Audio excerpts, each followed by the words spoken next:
Hello folks, this is Denny Lee from Ipsa BBQ in Omaha, Nebraska, and we're going to make some garlic butter smoked chicken today.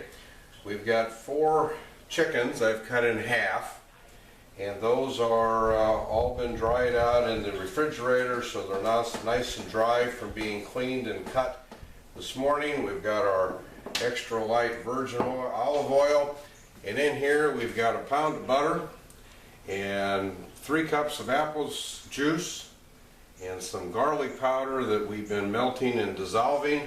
I've got the first injector here ready to go, and so we're going to inject this chicken breast, or this chicken half, all throughout the breast and all throughout the thigh to try and infuse that butter and garlic flavor for the purpose of the smoke. And we're going to do 8 halves for full chickens, which is about 20 pounds of chicken today. And we'll put those on the smoker. I've got the fire starter already going. We're going to mix it in with some cherry wood. Take probably about 3.5 hours to get these fully cooked and ready to go. And after we finish injecting these chickens, we'll go ahead and put those on the smoker.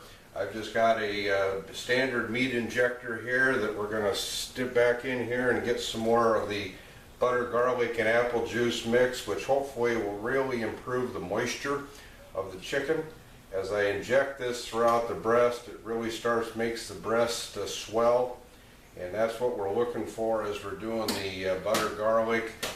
We've got a rub here that we're going to rub with, put some olive oil on the skin. Going to get the rub underneath the skin, and then we'll put the rub over the skin to bring out a nice little bronze color when those chickens are finished on the smoker.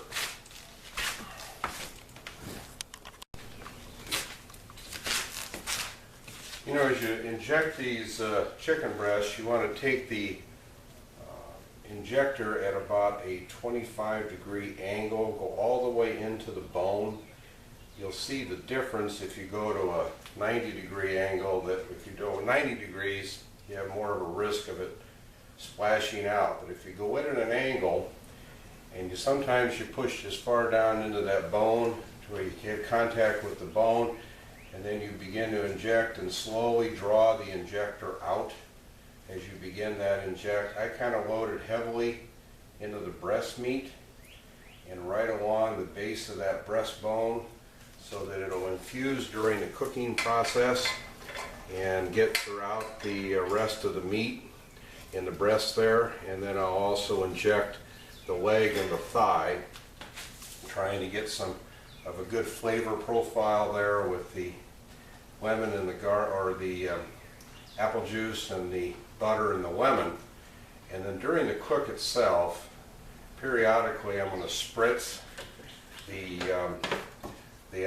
chicken breasts with some apple juice through the spritzer, and that way we'll keep them moist. But the real flavor profile that I'm looking for today is a nice buttery taste with a little hint of garlic, and then some sweetness that we'll get from the apple juice, both that I'm infusing here and also with the apple juice that I'm going to be spraying during the course of the cook.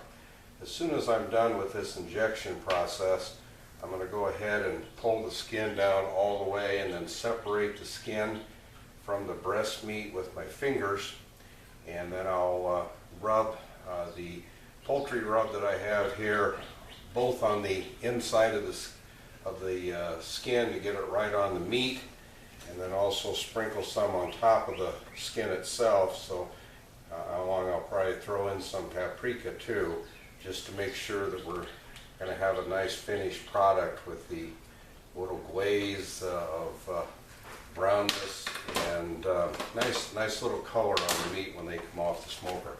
So I've got one more chicken half here to inject with just about the right amount of butter and apple juice and garlic that I have here, and then we'll come back and I'll show you how we're going to do the preparing the inside of the skin with the rub and on the outside.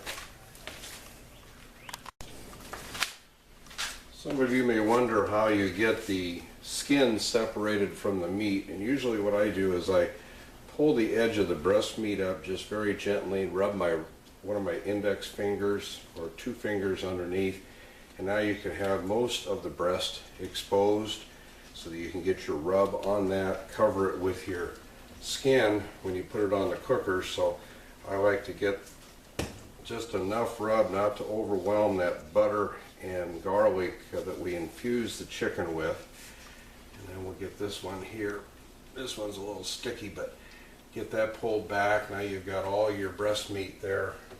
It's all ready to be rubbed, and I'll fold the skin over and get that rubbed on. And the other thing, after I do this, I've done all 6, these are the last 2, and then you can see after I rub it in, you've got a pretty good coverage of that rub over most of the breast meat itself. Next thing I'll do is I like to use just some extra light virgin olive oil, and I'll put this on the skin itself, just a fair dose, not a lot. Really, I just put it on for purposes of rubbing it in the rest of the chicken.